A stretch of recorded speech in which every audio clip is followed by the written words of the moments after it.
is your most radical belief?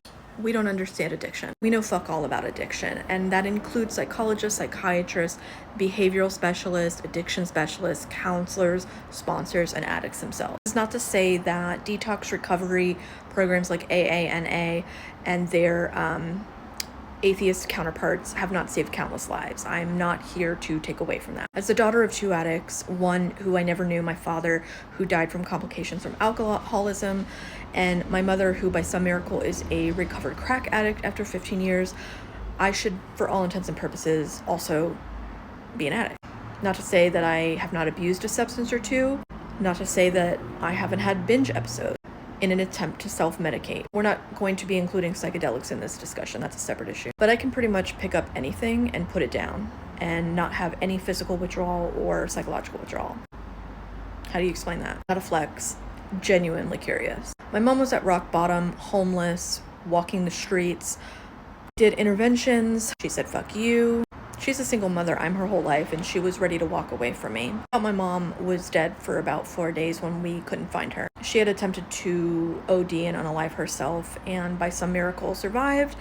And seeing your mother in a hospital gown in a mental institution is not cute. And we did all the things. We went by the book. Intervention, detox, recovery, AA, Nar-Anon, Al-Anon.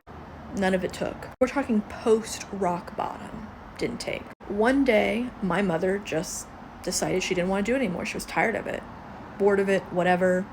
Didn't have the itch, didn't have the dope dreams. And like a light switch, went from full-blown addict one day to sober the next, and by some miracle, again, has not relapsed. And I know this is not an isolated incident.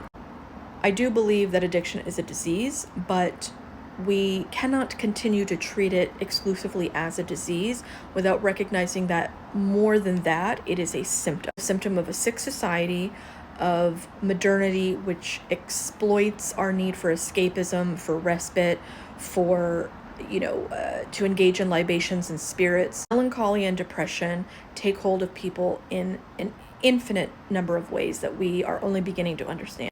My mom was naturally manic. She's always at an 11, and when she would smoke, she would come down and be normal. She'd be able to relax.